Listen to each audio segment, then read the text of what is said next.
Good morning and welcome to the first meeting of 2020 of the Texas Commission on Law Enforcement. We appreciate everyone being here today. A much more beautiful day than yesterday. I know several of you traveled in from across the state, and I would imagine whatever part of the state you came from, it was about the same everywhere, so we're blessed with a beautiful day today. I'd ask that you please stand for the presentation of colors by the Temple Police Department Color Guard and remain standing for the pledges of allegiance by Commissioner Taylor and the invocation by Commissioner Hester.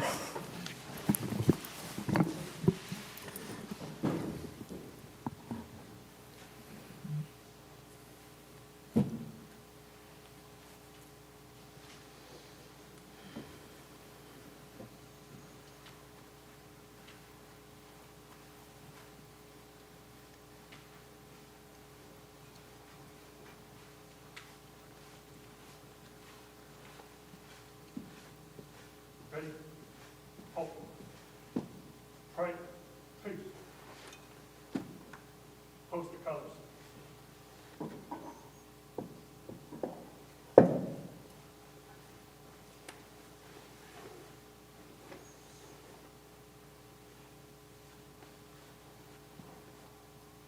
Present. I pledge allegiance to the flag of the United States of America and to the republic for which it stands, one nation, under God, indivisible, with liberty and justice for all. Order. honor the Texas flag. I pledge allegiance to thee, Texas, one state, under God, one and indivisible. Let us pray. Heavenly Father, Lord, we thank you for this day and for each blessing that you've given us. Lord, let us take the time to remember all the blessings in our life when things are going hard or we're having difficult days. Lord, I ask that you be with those families of the officers that we've lost since our last meeting. I ask for comfort and healing for them through their time of mourning and loss. We pray for our brothers and sisters that hold the watch for us. We ask for a hedge of protection and keep them safe to where they can return home. Be with us today as we make our decisions and forgive us where we fail you. In Jesus' name we do pray. Amen. Amen. Amen. Right. Peace. Forward. March.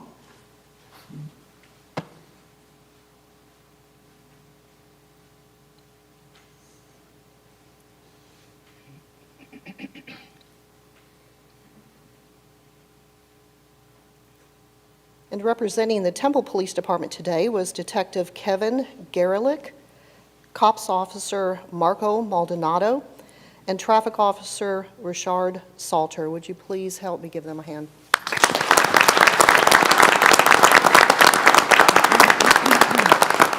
You may be seated.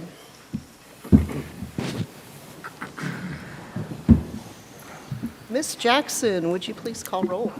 Commissioner Kim LeBeau, Here. Commissioner Jason Hester, Here. Commissioner Patricia Burris, Present. Commissioner Ron Hood, Here. Commissioner Jack Taylor, Here. Commissioner Sharon Thomas, Commissioner Tim Whitaker, Yes, ma'am. Commissioner Jana Atkins, Here. Commissioner Michael Griffith. Here. Thank you very much. Well, again, thank you so very much for being here today. By a show of hands, would you please raise your hand if this is your first meeting here at T-Cole? Wow. Oh, my goodness. And I'm going to ask those of you, I know that there's several people in the audience and we see you here each and every time. Would you stand for a moment if you're a regular attendee of these meetings? And as a commission, we would like to thank you for taking the time out of your schedule. We would also like to, and please stay standing for just a moment. We would also like to thank your agency and your agency head for allowing you to be here. So thank you very much.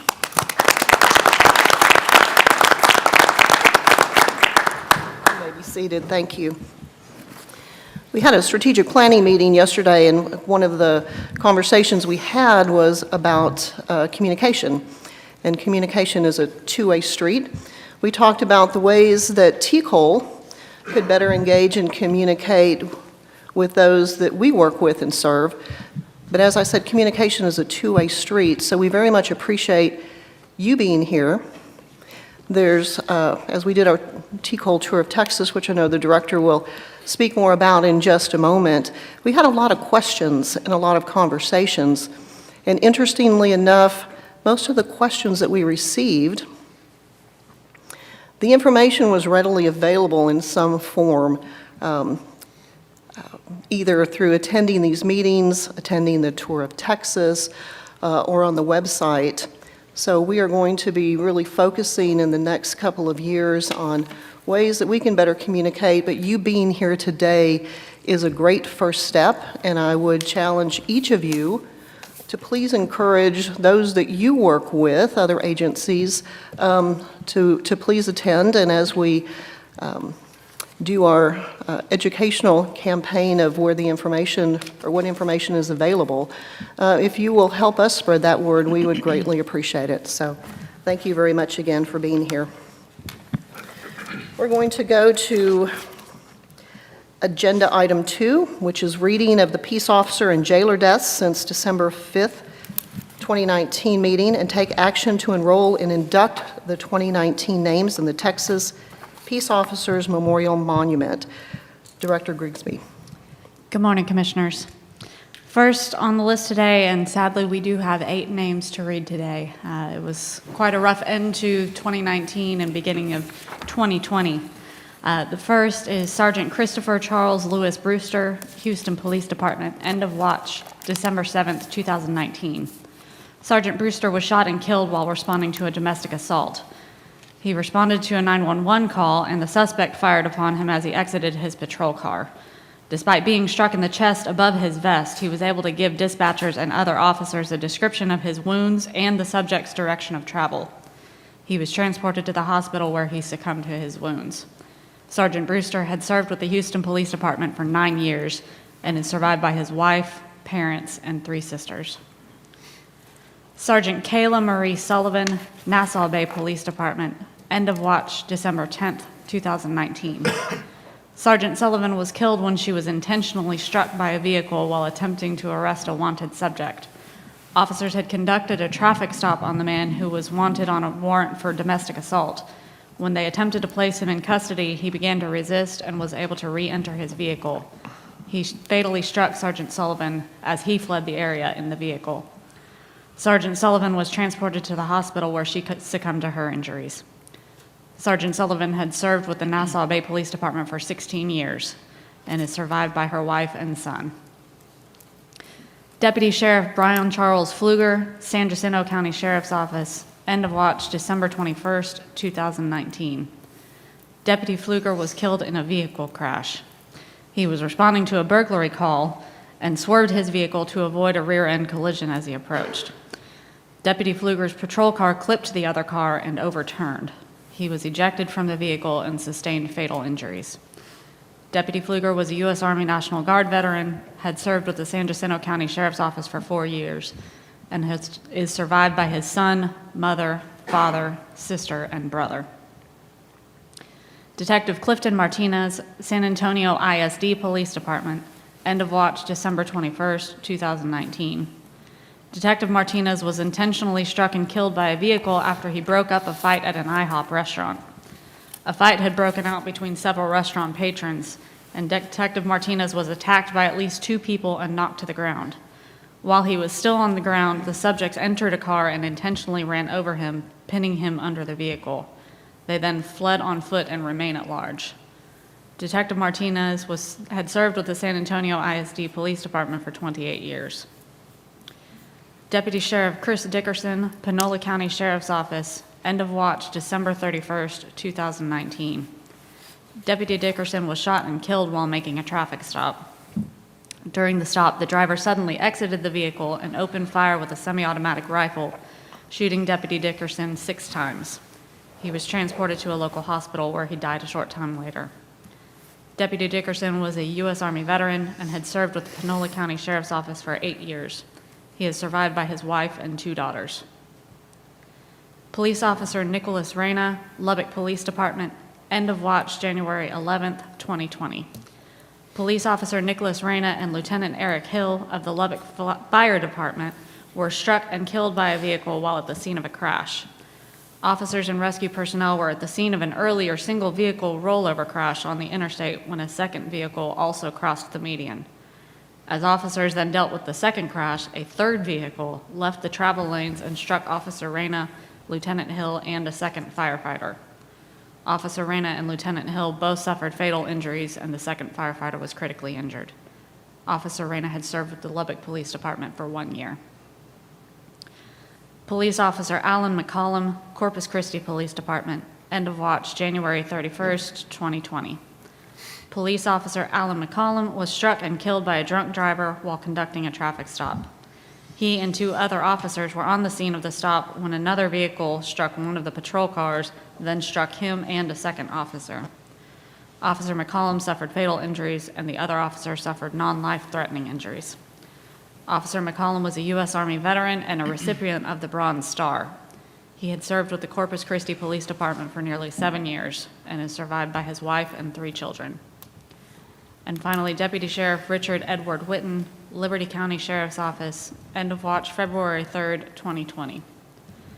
Deputy Sheriff Whitten had succumbed to complications of a gunshot wound sustained on May 29th, 2019, while responding to a shots fired call in Cleveland. He had just driven past the scene of the double murder when the shooting was dispatched over the radio. As he responded back to the scene and encountered the suspect fleeing in a vehicle, Deputy Whitten pursued the subject, who immediately pulled into a parking lot. And as Deputy Whitten challenged the subject, the man produced a handgun and opened fire, striking him in the neck and paralyzing him. Deputy Whitten was flown to a hospital in Houston. On February 3rd, 2020, he suffered a complication while undergoing physical therapy and passed away. He had served with the Liberty County Sheriff's Office for 4 years. Would you please join me in a moment of silence to show our respect for these brave officers who gave their lives for the citizens of this great state?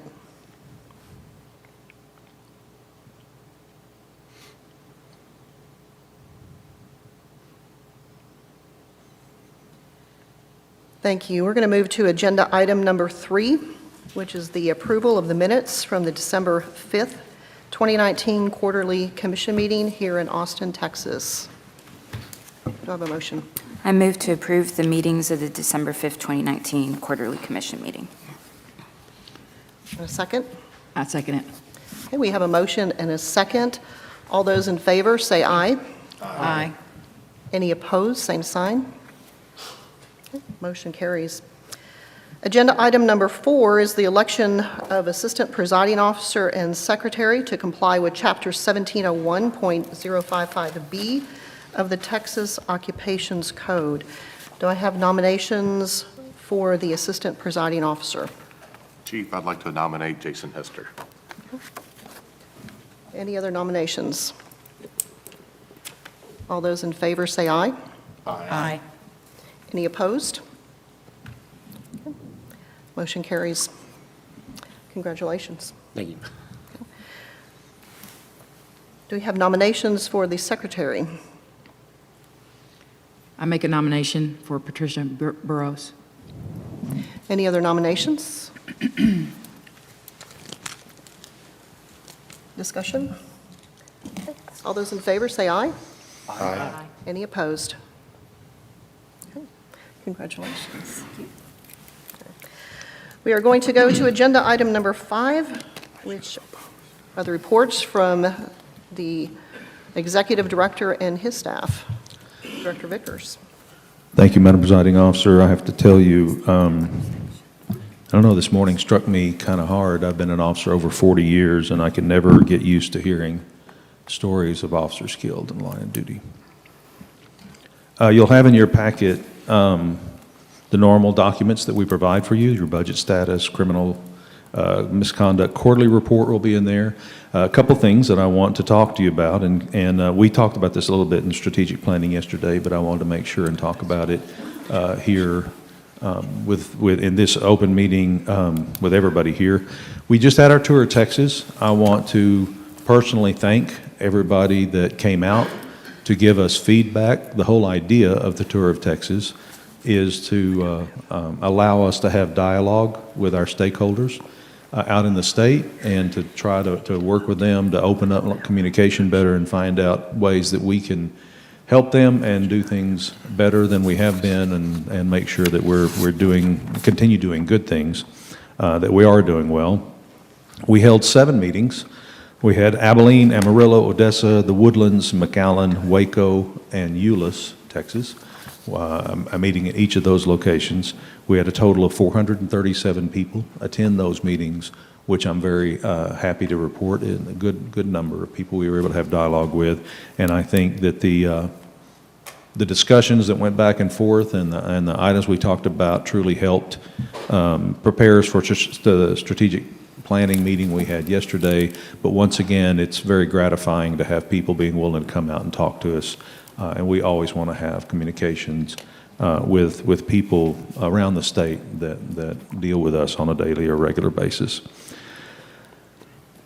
The only thing I have, it's not a whole lot to report to you this morning, but I do have a couple of items I want to bring to your attention for future consideration. They're not things that we're going to try to act on today. They're not on the agenda as motion items or action items. But I want you to understand that it is coming and some of the idea behind it. The first is, I know that commissioners here historically, ever since I've been at TCOL and started when it was still TCLOS, have been very adamant and strong on accreditation for college degrees. And that our commissioners have consistently stuck with the idea and the premise that the degree needs to be a comprehensive degree, a well-rounded, full, comprehensive degree, and it's for that reason that we have always required it to be accredited by one of the regional accrediting bodies. I've been approached, I get approached on this quite regularly, but I was approached a couple of weeks ago by an institution that uses a different accrediting commission. Although they are seeking a regional accreditation, they will have that soon. But they were wanting to know why our commissioners were so adamant about the regionals and nobody else. And I explained to them, it's because so many of them are technical degrees, and if TCOL has had the stance forever that we want a comprehensive education when we're looking at degrees.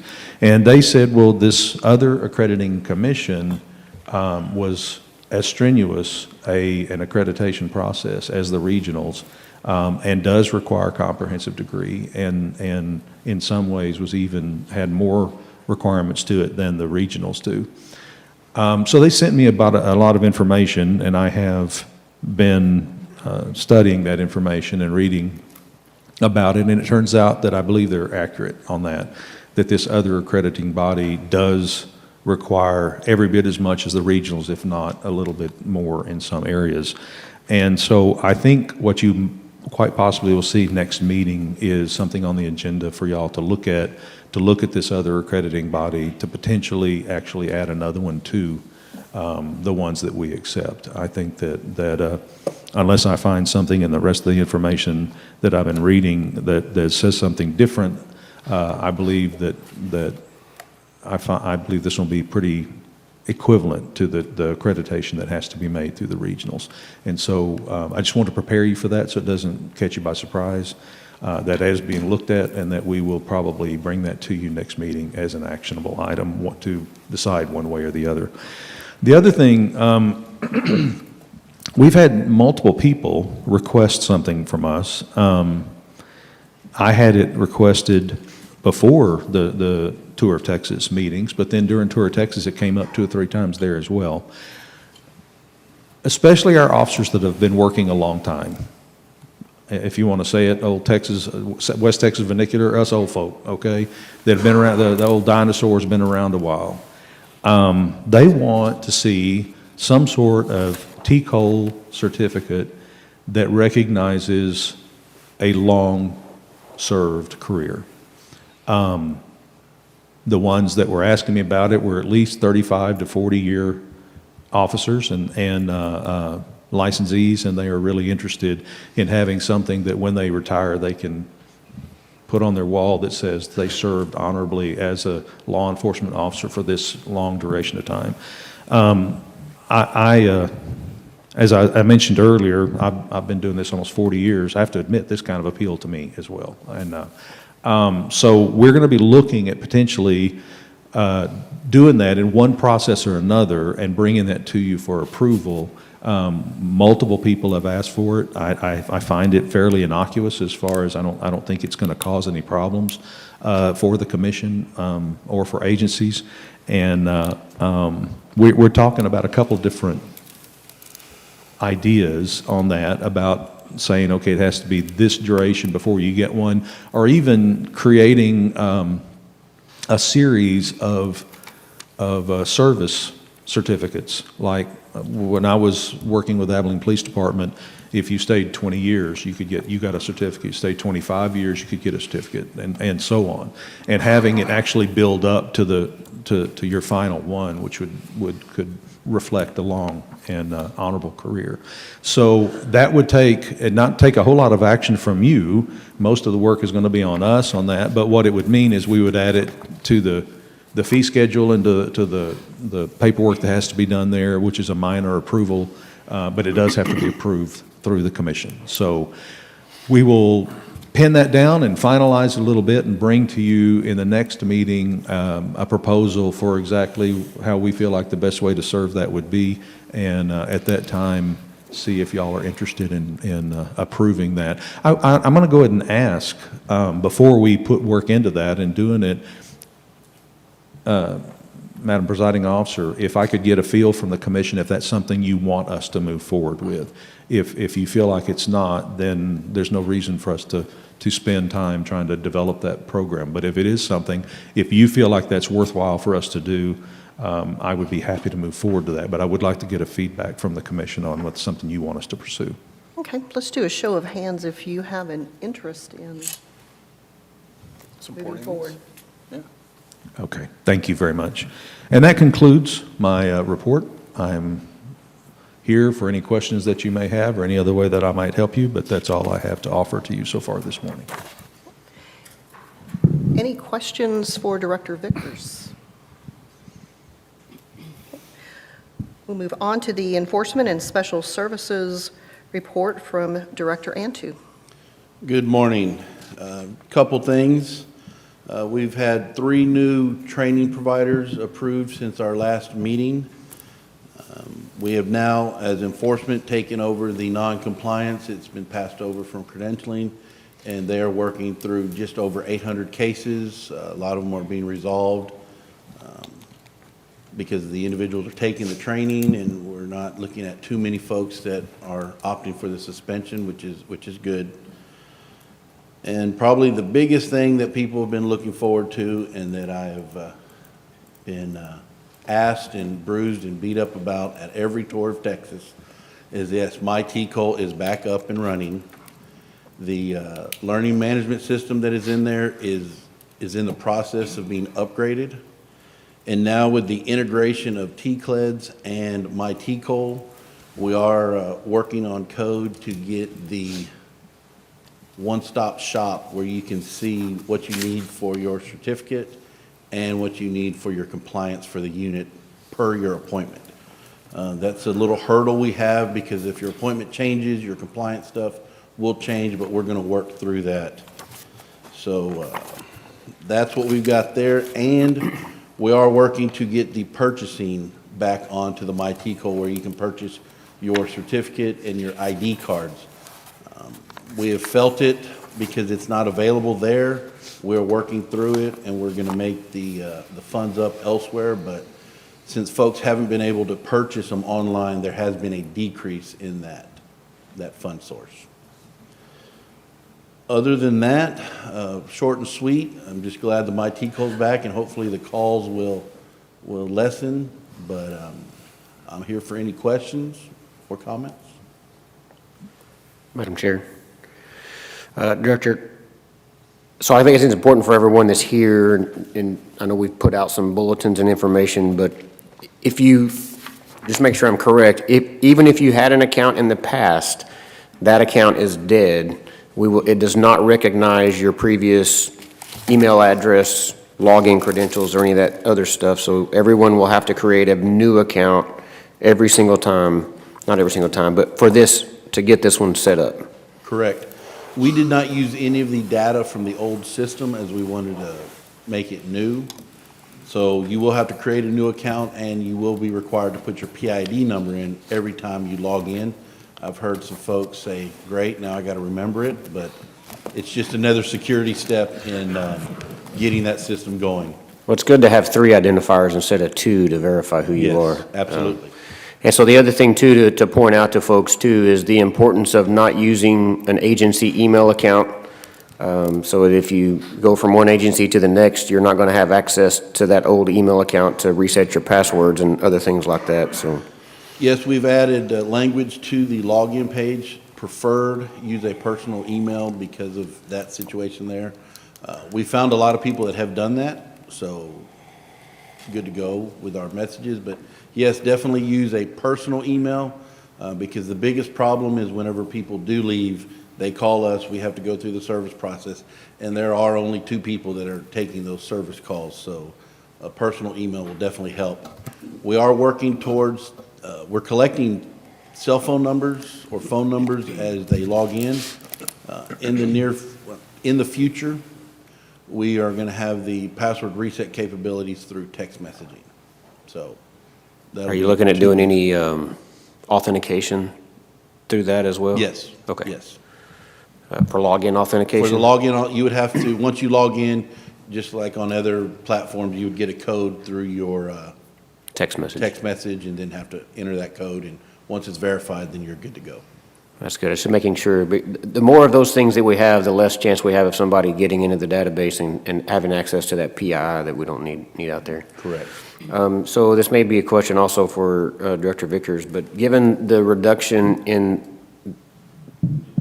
the appropriated receipts because the system has been down, are you overly concerned in how that's going to affect the overall budget, or do you think we're going to be good in making those adjustments throughout the rest of the year? I think we're going to be okay with it. I know that, and as most of you know, not many people maybe in the state know, the $35 we charge for certificates is not something we chose to do just to make money. The legislature cut our budget several years ago and said we are to make it up with that in that manner. So that's why we charge that money for those certificates. When that drops down, that is a little concerning to us if it's below what it would be, but we are doing well in the other areas that they have us with appropriated receipts. I think that will make up that difference. It kind of cuts us out of having any kind of buffer to work with as we go toward the last couple of quarters, but I think we're going to be fine with it. Yeah, thank you. I don't have anything else. Any other questions or comments? Okay, we'll go on to the credentialing and field services report. Director Merchant. Good morning, Commissioners. I just want to build a little bit on what Mike said since we were talking about my TCOL. Just to get in as early as possible, that we are really pushing for all of our licensees to have a my TCOL account. It's access to information, it's a methodology for us to contact them, and ultimately what we want to do as an agency is have that electronic contact with all of our licensees to be able to send out things like compliance notices, training notices, updates on legal issues. So we eventually, and it won't be anytime in the near future, but we will be working to a point where everything we do will be electronic and coming through my TCOL accounts. So the folks that are reluctant to log in or get an account will eventually have to. So we need to start that campaign now on trying to make sure, and I hope everybody listening in the audience today goes back to their agencies and talks to their agency heads and encourages all of their employees to get a my TCOL account. It will answer some questions and it'll be a good way for communication to take place. A couple other items really quick. I just wanted to make everybody aware that the 2195 course, this is the school-based law enforcement active shooter course, was released on February the 7th. That was part of the statutory requirement from the 86th legislature. And just want to make sure everybody is aware that that is out now, so we have deadlines because it is out now. Basically, the deadlines according to statute were that any person at a school district police department or assigned as a school resource officer prior to the date the statute went into effect, so prior to 9/1 of 19, had until the end of this basically budget year, 8/31 of 2020, to complete that course. Everybody hired after that date had 180 days. Obviously, we couldn't start that on 9/1 because the course wasn't released, so the 180 days started on the release date, which was February 7th, which means that the 180-day deadline for newly appointed SROs and school district officers becomes September 1st of 2020, the day after it's due for the veteran officers. So we're in the same ballpark for everybody right now, which makes it a little bit more convenient. So everybody just needs to remember that end of August guideline for all of those officers, and it is a mandatory course for folks in that position. So we really need to have all those folks do some follow-up on that. Also want to mention on the military service credit that was released. I think we mentioned it in the last commission meeting, but the system was in place and released and the forms were out and we started to accept those applications since the last meeting. And we are getting a lot of them. There are a lot of people interested in getting this military service credit. I think it's a great thing. I'm glad we finally did it. But we are getting bogged down, folks. They are coming in manually. It's not an electronic system yet. I checked yesterday, and we're actually 18 days behind right now. So please, folks, go back to your agencies and encourage patience with us. We have to process all of those manually.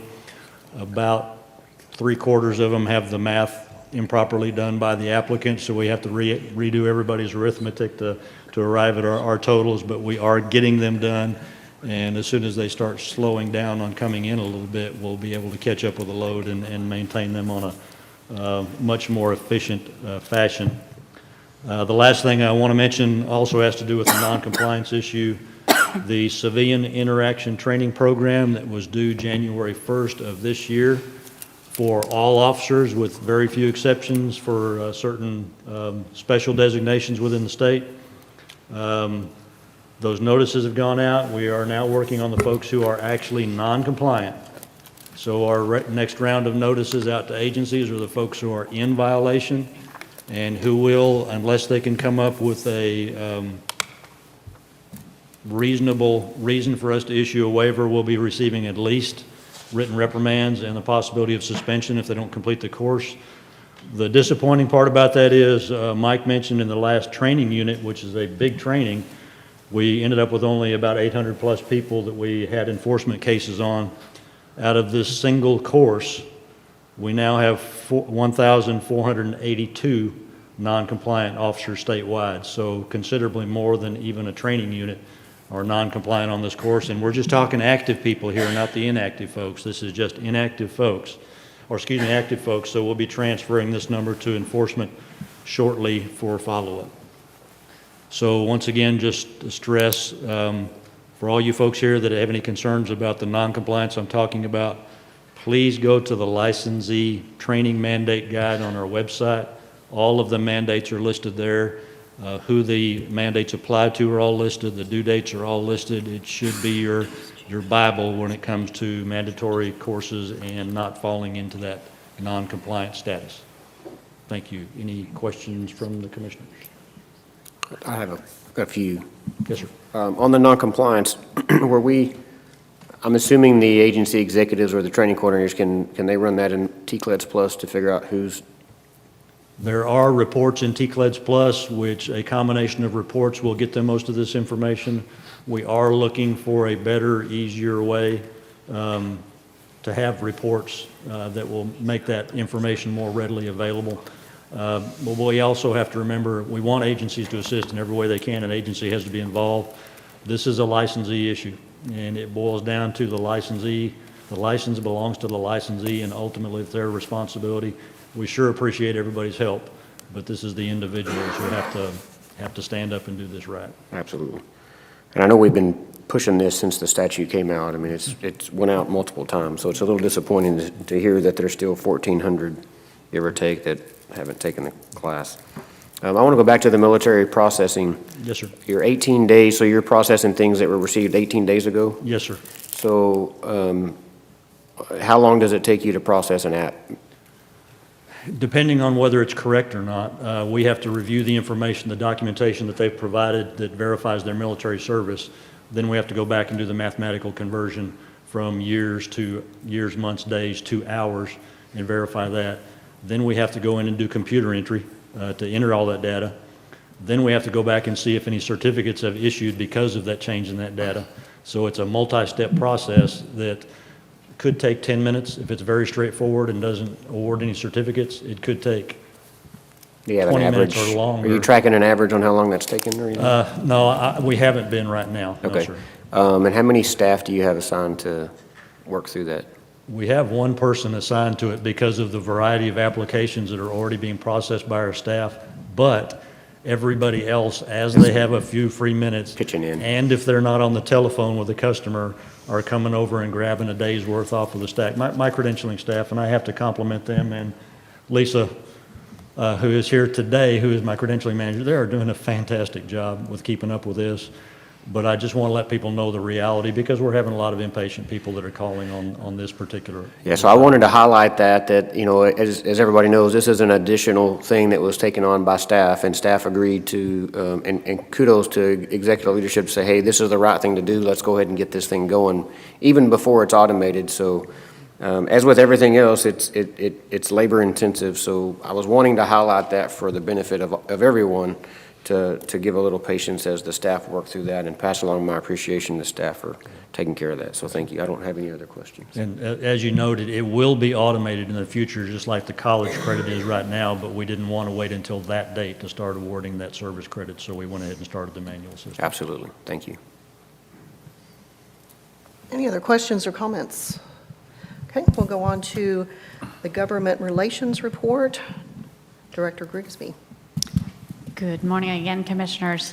I just have a couple of things to touch on today.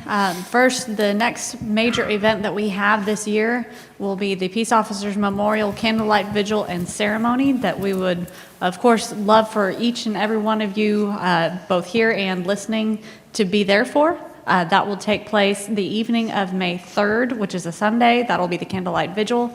And then the morning of May 4th on Monday. Both of those take place on the Capitol grounds. The Candlelight Vigil is actually at the Peace Officers Memorial Monument, and then the ceremony will be held on the south steps of the Capitol. They're both generally very well attended and very meaningful, so we would encourage everybody who can to attend. A note on the monument itself.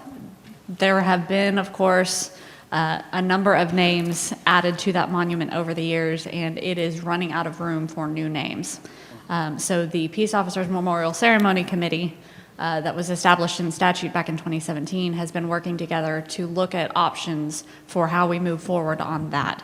Of course, there are some renovations that go along with that, in part to make sure that any additions don't look like an afterthought, to make sure that they're appropriately integrated into the existing monument. Everything, of course, costs money, so I just wanted to make everybody aware of that, to have your ear to the ground, that some of our stakeholders will likely be leading a fundraising effort to that end to make sure that that monument is updated and that additional names are added in a way that honors them. Moving on, of course, as we've been talking since the end of last session, the TCOL is undergoing the sunset review process, and we have begun that. And of course, some of the strategic planning items that we were talking about yesterday and have been talking about throughout the tour of Texas will be part of that. Along with that is a strategic fiscal review, and of course, Director Roth has had a very large hand in that, and we've all been helping him with that as we go along. One of those items had to be turned in yesterday that kind of gives the Legislative Budget Board an overview that they might not otherwise have had of our operations and how the funds that we are appropriated are allocated related to the budget strategies that we have. So that's one of the items that's gone along with the sunset process that's actually begun before our official sunset review has. Legislation has begun being discussed with legislative offices and ourselves, so we look forward to that anxiously as we approach the upcoming legislative session rapidly. We talked a little bit about some of the things that we were looking at. throughout the tour of Texas and yesterday as well. So I am happy to answer any questions from yourselves or from other interested parties as we go along. And if there are no other questions, that concludes my report. Questions? Director Vickers, as always, you and your staff do an incredible job. I'd like to personally thank all of the staff that attended the TCOL tour and that assisted. It's quite an undertaking to schedule all of that. I think sometimes we forget to recognize our support staff who oftentimes do the heavy lifting, but also the field agents that were really committed to get as many people there as they could. So thanks to each of you who had a role in that. So thank you very much. Do we have a motion to accept the reports? I make a motion to accept the reports. And a second? Second. We have a motion and a second. All those in favor say aye. Aye. Any opposed, same sign. Okay. We are not going to discuss agenda item 6 today and defer that to the June meeting. We're also going to take a very short 10-minute break before we move on to the next agenda item. So if everyone could be back in 10 minutes, we'll see you then.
think?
I just said a while ago, it's almost.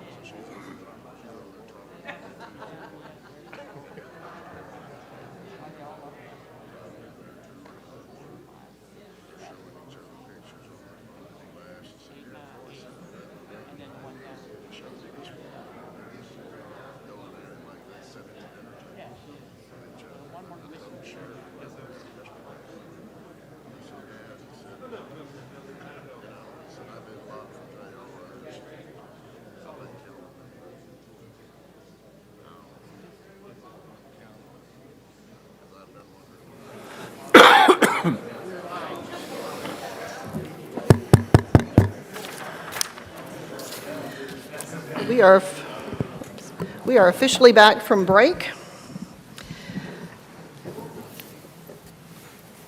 So two things before we go to agenda item number 7. I'd like to welcome Sheriff Mike Griffith, who is our newest commissioner. He is the sheriff for Ector County and has been there has been in law enforcement for 30-plus years. He is a member of the Sheriff's Association, the National Sheriff's Association, the Big Bend Area Law Enforcement Officers Association, and is on several advisory boards. And Sheriff, we would just like to take the opportunity to welcome you to the commission, and we appreciate your service. Well, thank you very much.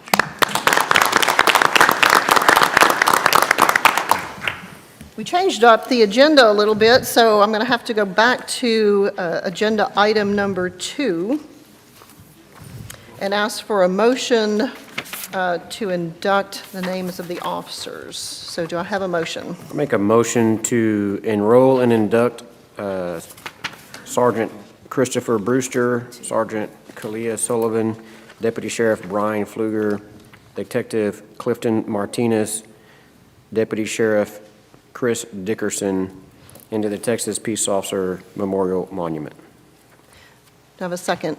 I second it. Okay, we have a motion and a second. All those in favor say aye. Aye. Those opposed, same sign. Motion carries. Thank you. And now we'll go to agenda item number 7, which is discuss and take action on the request for waiver of TCOL Rule 217.1, minimum standards for enrollment and initial licensure. Commissioners, next for your consideration, what we're going to do this morning is I'd like to go do a little bit of a refresher for both the commissioners and certainly for the benefit of all the new members in the audience or anyone who may be listening. One will go into the background of the waiver process and what exactly it is and how it's done.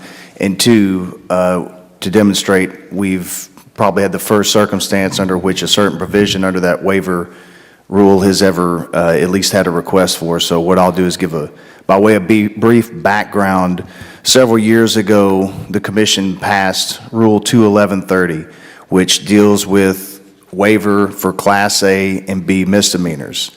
As we all know, minimum standards for licensure, a Class A misdemeanor or above is a permanent bar to licensure, while a Class B disposition on a criminal history is a 10-year bar, but it's waivable after 5 years. The same way is for Class A misdemeanors.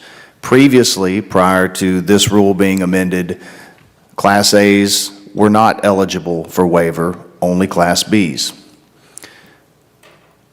There are several conditions for someone requesting and receiving and continuing to operate as a licensed peace officer, jailer, telecommunicator under the waiver rule. For instance, if a Class A waiver is granted, that person can only work for that particular agency. If they choose to go to another agency, then a separate new waiver will have to be requested for that person to continue to work or even to be eligible for licensure. In other words, it's non-transferable and it's only specific to a certain agency. Obviously, for a Class B misdemeanor, after a certain period of time goes on, then that person will not have to have that waiver. But since Class A misdemeanors are a permanent bar to licensure, at every subsequent agency for which a person wants to work, they will have to go through the Class A waiver process every single time. The chief administrator coming before the commissioners, submitting the appropriate paperwork, and submitting another waiver for that particular licensee, or that potential licensee, I should say. Commissioners, before you today, we have our first instance of a person who has been previously granted a Class A waiver. In this case, it was in December of 2016. It was for a Class A burglary of a vehicle. It was granted to the Sabine County Sheriff's Office. Today, what you have before you is Mr. Turner is seeking another waiver so he can seek employment at another agency. And I believe Chief Isaacs and Mr. Turner are here to present their case for another waiver in order for Mr. Turner to seek employment and a proper appointment at another agency. Okay. I'd like to ask you gentlemen to come down, please.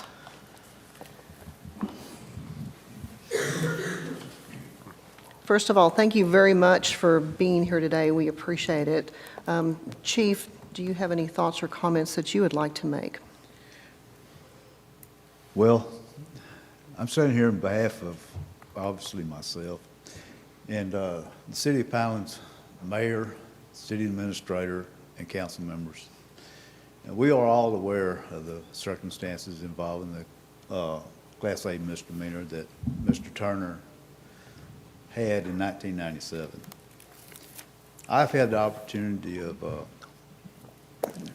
being able to observe Mr. Turner in his official duties with Sabine County Sheriff's Department. Pineland, the city of Pineland, is in Sabine County. So on numerous occasions, we have backed each other up on calls.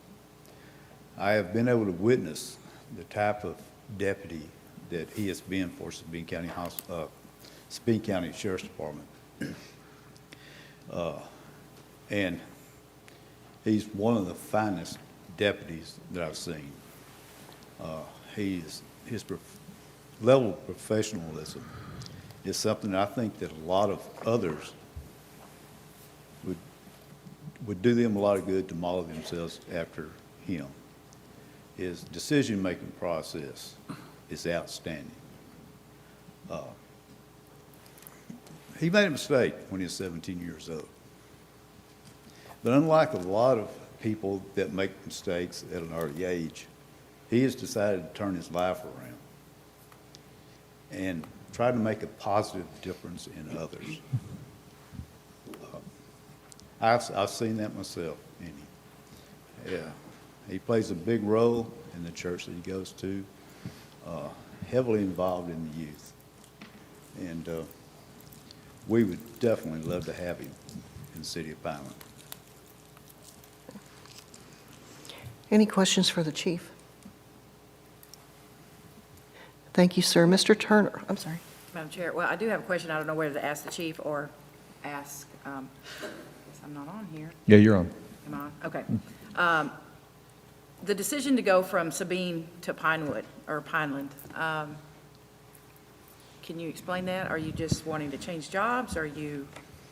I just saw the need that was there in Pineland.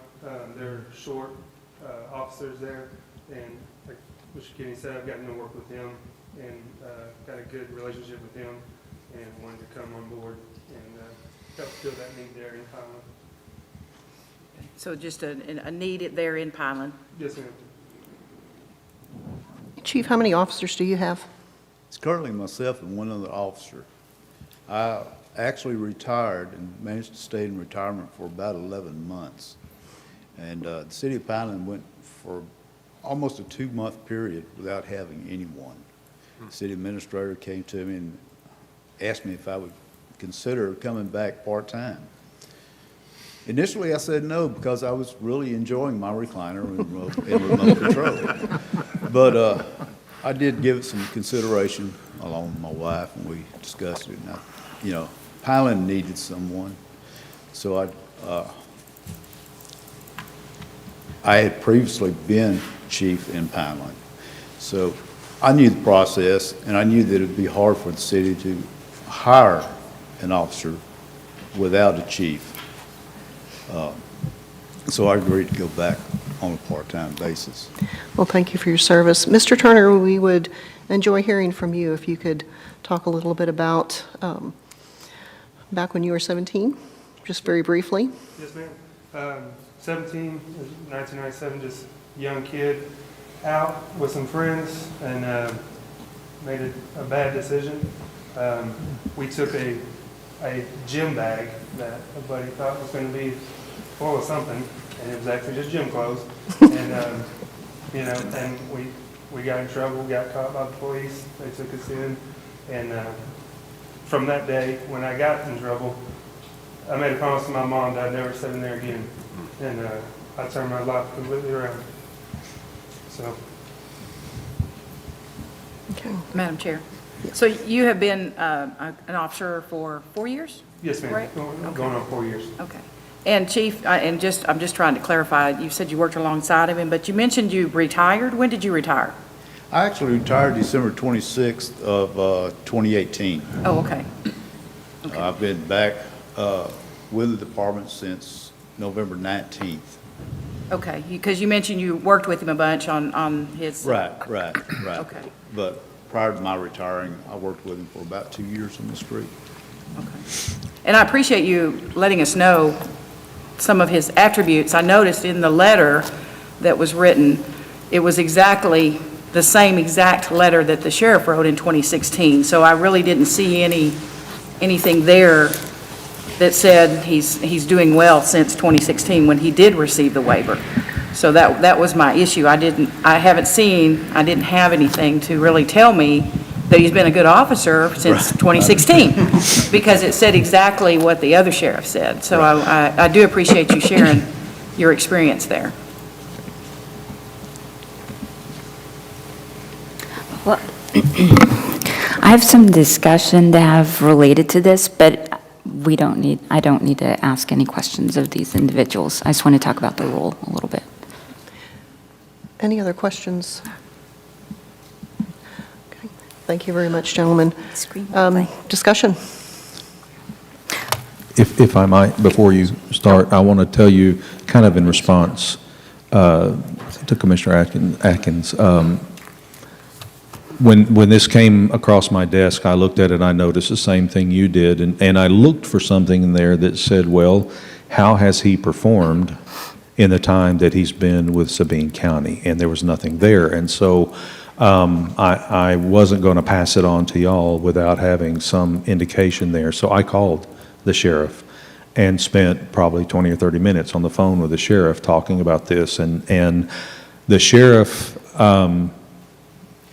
to make it as succinctly as I can, because he went on for quite some time, thinks very highly of this young man, said he's been an amazing deputy for them and really doesn't want to lose him, but he understands the issue of him going over. He went so far as to tell me that if y'all choose to not approve this, he will keep him there. He wants to keep him working with him because he's done a very good job for him. And he says, we agree on that. He says, I'll never stand in the way of somebody trying to move to a better position for themselves, or to do something that betters themselves, or to a higher position, or to another that they feel like is a move forward. So he said, I don't want to stand in the way of it, but I don't want to lose him. So I was pretty comfortable passing this on to y'all after speaking with the sheriff and determining the type of officer and the type of work that he's done since the waiver was granted the first time. Better as in better pay, better hours, better, I know that they're needing officers, but. It's both, better pay, better hours, better schedule. Better for Pineland.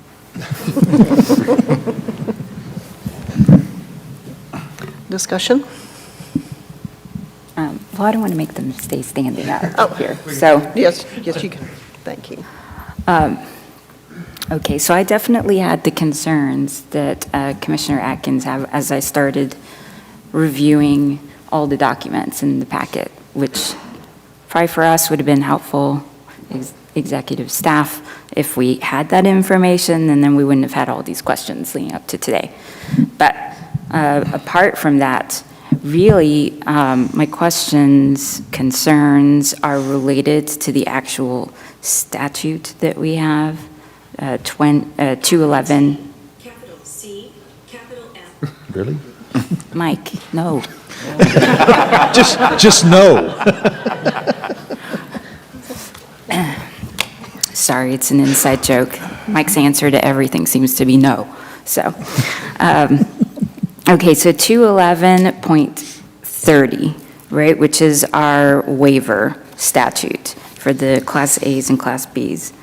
My concern is we haven't had someone as long as I've been on. I think my first meeting was December 2014.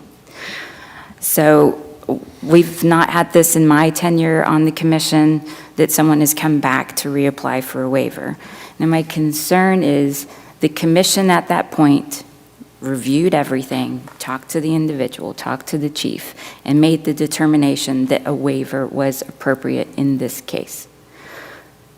Again, my concern is now that we've had this issue come up today, that we might relitigate, for lack of a better term, the same waiver. So if the commission has already granted the waiver, it makes it kind of challenging, because we could deny the waiver here today if the commission chooses to do so, in which case we are forcing someone to work at one particular agency, and we don't know the circumstances. Is it better pay somewhere else? Has someone's spouse gotten a better job in another town and they want to move? Or is there a new elected official who maybe, is going to clean house? So that's really my concern, is if we get into this situation and we haven't made a vote here, taken a vote here yet today, but if we were to deny that, it's causing a concern, like I said. But I don't know anyone else's thoughts on that. So I was a commissioner whenever we voted this particular one in, and what the discussion was is prohibiting somebody from coming before the commission to get into law enforcement and have a friend get a waiver for them, just for them to leave and then go somewhere else at another agency, to where it kept that, the perception of that kind of special treatment from happening, and B, it kept the applicant, that the chief administrator has to stand up here before us and come and ask for that waiver, who has some skin in the game, for lack of a better term, to know that when I come up here and do this, you're going to stay with me for a while. And so I agree with you. I think there are I think the better deal on this is not really reapproving the waiver, but approving the transfer of maybe that waiver to another agency. And in which case, does it need to come before the commission to do that, or is that something that we're willing to give up to the executive staff to review? So statutorily, I guess the question for council would be, can we, or do we look at doing something different, that after a certain amount of time, that it doesn't have to, that it can just come to staff and get taken care of? Well, and right now, it's going to, Mr. Beecham. I think kind of my off-the-cuff response to that is anytime that the commission, and remember, this is a rule promulgated by the commission versus by the legislature. So anytime you can subdelegate actions to the executive director, executive staff, I think as a practical matter, let's take a Class A waiver, much like we have today. Let's use a hypothetical one, though.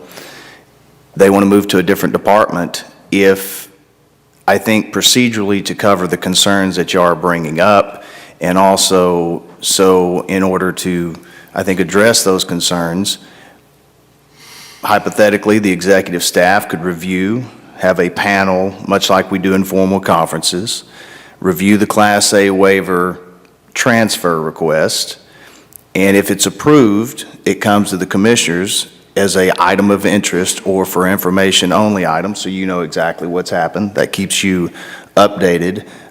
However, if it's denied by that panel, the applicant still has the opportunity to come before you. That way, that addresses any problems. Well, I didn't get at least the opportunity as it existed under the rule. And I think, that's just my initial thoughts as to how that would work procedurally under the current rule. And I think it would conform with the spirit and the letter of the rule. Does that address the questions? Kim, did you have any thoughts to add on that? I just want you to know that before it ever even gets to you, these are vetted very, very thoroughly and very seriously. We don't, I've made when we first started the Class A waiver, I made the pledge to you that we would not bring something to you that I know is something that you're not going to want to look at. And we get those, and we turn them down before they ever get to you. So if it gets to this point, we have vetted it quite thoroughly. So I'll say that we look at these either way pretty thoroughly, but I'm absolutely prepared to go whatever direction the commission wants to take on this. We'll. I seem to remember a couple of meetings ago, I had asked for how many waivers, where they were at and all that good stuff. And if I remember right from those documents, most people were still employed and most people were still at that same agency. There wasn't a whole lot of turnover or leaving for those Class A's in the past. And if we update those numbers before every commission meeting. If you still don't have them, we can certainly get those and kind of tell you. We have probationer numbers, we have waiver numbers, we keep track of all that. I think, and I want to add something specifically to what Kim said. When these files, when a request for waiver does come in, it goes to the credentialing division. It goes to the enforcement division and obviously to the legal division to make sure all the prereqs are met within the rule prior to even going to Kim's desk. So that's kind of the process that it goes. It goes through the entire agency. And I'm not seeing today that there's any action to be taken, but perhaps we can direct Mr. Vickers to gather that information for all of us as a commission, have that at our next quarterly meeting, and we can have some more discussion about how we want to proceed with this going forward, if that's something we want to do or not, but just to prepare, give you guys time to prepare, because we're just bringing this up right now. That'd be fine. Whatever you would like to see happen, we will make happen. I think I would like to see that before we start going down a path with that. Absolutely. And then also, I know it's a little bit different, but how any Chapter 53 suggestions for criminal history review ties in, if any, to this particular occupations code. Chapter 53 stuff applies to this or not when it comes to some preset stuff in that. So just something that you can look at for. Are you talking about Chapter 53, what are the occupations code? Yes. Generally, it's inapplicable to TCO 1701. Well, it is, other than the fact of there is some things in there on timeframes for certain things in there, but I may be off base here, so if I am, I'll be quiet and we can move on. I think we'll let you guys go explore the issue and see if we need a rule change, if that's necessary or not, all that. We don't need to figure that out here in front of everyone I agree, today. and I We'll think let you what we guys can- go do the homework. Yes, ma'am. I think what we can do is present you with options on ways to look at this and ways to handle this in future instances. We will have that prepared for you for the next meeting. Okay. What they're saying is that's a separate discussion than what the motion would be. It's a separate thing. It's still before everyone. Makes sense? So in relation to this request for waiver, do we have a motion? Madam Chair, I make a motion to transfer the Class A waiver for Bradley Turner from the Sabine County Sheriff's Office to the Pineland Police Department. Okay. Do we have a second? Okay. We're going to vote via show of hands, please. All those in favor, raise your hand. Anyone opposed, raise your hand. Well, congratulations, Chief and Mr. Turner. And again, we very much appreciate you being here and explaining the situation. Chief, we appreciate your decision to come back. I'm sure the residents of Pineland do also. So thank you for your service, and thank you very much, Mr. Turner, for being here also. We're going to move on to agenda item number 8, which is the discussion of and take actions on proceedings for revocation, suspension, and other disciplinary actions. And this morning we have Mr. Raymond Winter from the Office of the Attorney General. Mr. Winter. Good morning, Madam Presiding Officer, Commissioners. The first disciplinary matters for your consideration are officers who failed to respond to notice of the Executive Director's institution of enforcement proceedings. And these are all default suspension orders for your consideration on your agenda at item number 8. As you all are aware, the statute and the regulations in particular, section 223.2.3 of the regulations require an officer to file an answer when the officer receives notice from the Executive Director of the institution of enforcement proceedings. The individuals listed here failed to respond to the notice of the institution of disciplinary action and consequently have defaulted their right to a contested case hearing and are subject to the imposition of the sanction being recommended by default.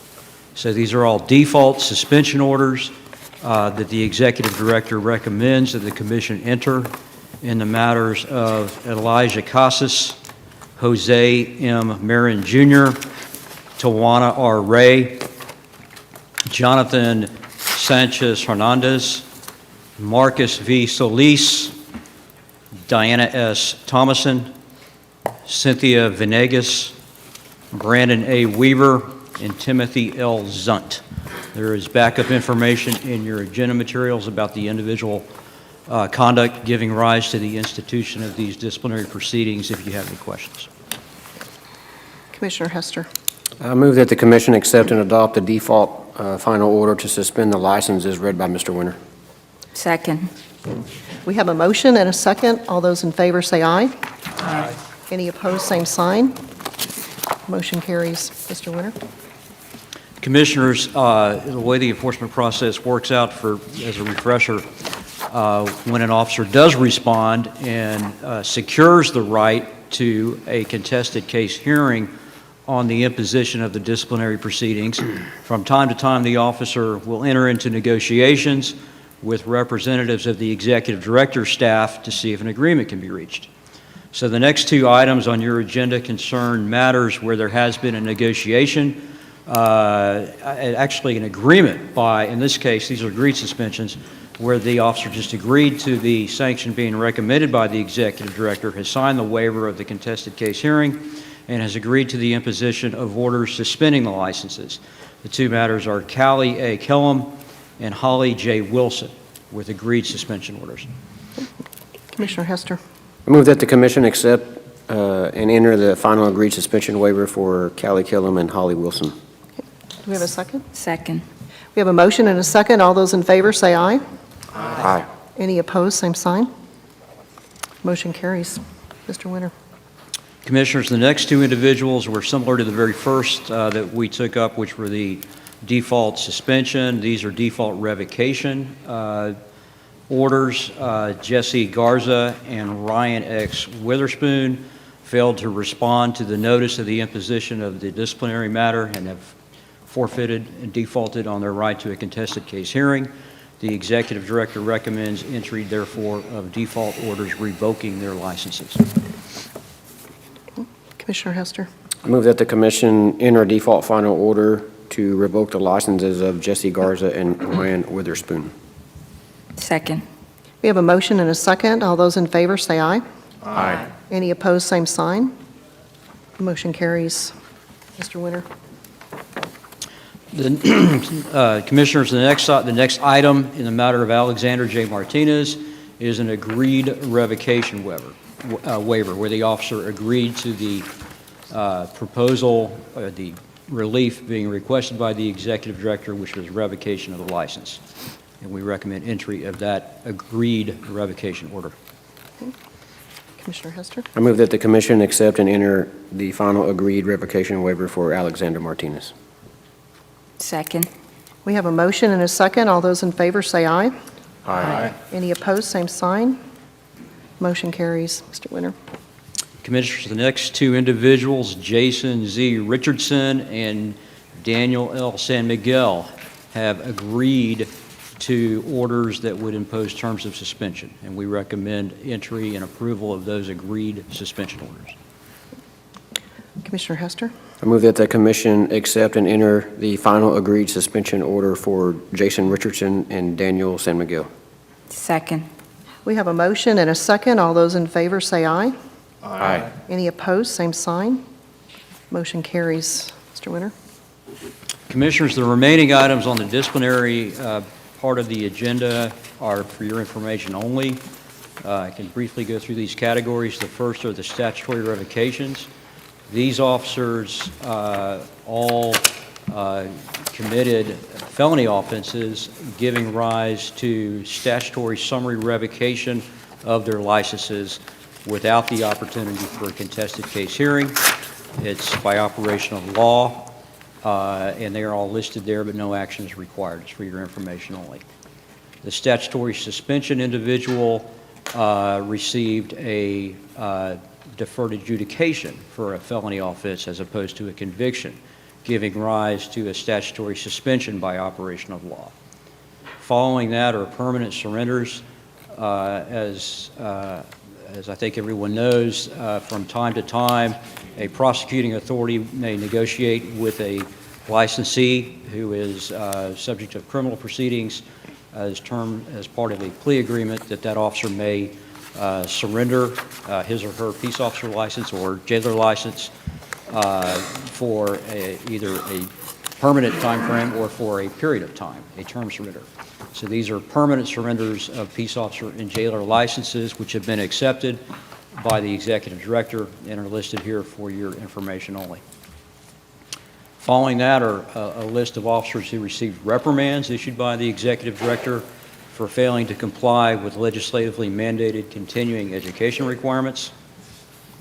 A number of names listed there. And then following that are reprimands to officers for administrative violations, including, for example, failure to report an arrest would be an example of an administrative violation. And again, no action is required for those categories either. Thank you very much. At this time, we're going to Agenda Item 9, which is receiving public comment. We don't have any additional folks signed up to speak, but if you would like to address the commission without action, you are welcome to come up.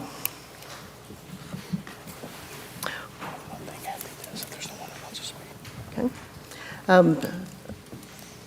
Don't see a rush down to the microphone, so I guess we don't have anyone that would like to speak. We are not going into executive session today, but I believe we have one more. Commissioner Hester, I had some numbers for you and the rest of the commissioners and of course everybody here in attendance. Out of the 12 Class A misdemeanors that have been issued as long as the waiver program and rule has been in effect, 10 out of the 12 are still appointed with the original agencies. Thank you. Madam Presiding Officer, before you close the meeting, I do have one announcement to make, if I may. Yes, sir. In the December meeting, we acquired this very nice silver belly hat that apparently has some connection with game wardens because it says that inside. Now, as my father, the type of thing my father used to say, this has not been claimed, and Director Merchant has been casting his eyeballs at it, okay, as my dad would What say. size is that? And so we want to make sure before his eyeballs get casted too far in that direction, that we make this available to whoever might have left it at the last meeting, so. I bet I know exactly who that was, because it was the major from the Parks and Wildlife that was here at last meeting. It very well could be, because it says Texas Game Warden. We're just trying to get the hat back to its rightful owner. Yep. And so Lori would be happy to get it out of her office, and we wanted to make sure that people here knew that we had it, okay? So do you have his contact information? I do, yes. Okay. We will work diligently to try to find the hat's owner. Thank So we you. will do that. Director Merchant says not too hard, don't try too hard. It happens to be his size, and he feels fits in pretty well. Well, actually, just to point out, but he would have to actually turn that over to TFC for surplus. Okay. And then he would have to go claim it there. We want to follow the rules. So, any other comments or suggestions from my colleagues? Well, at this time, we will stand adjourned until the June 18th quarterly meeting. Again, thank you, everyone, for being in attendance today.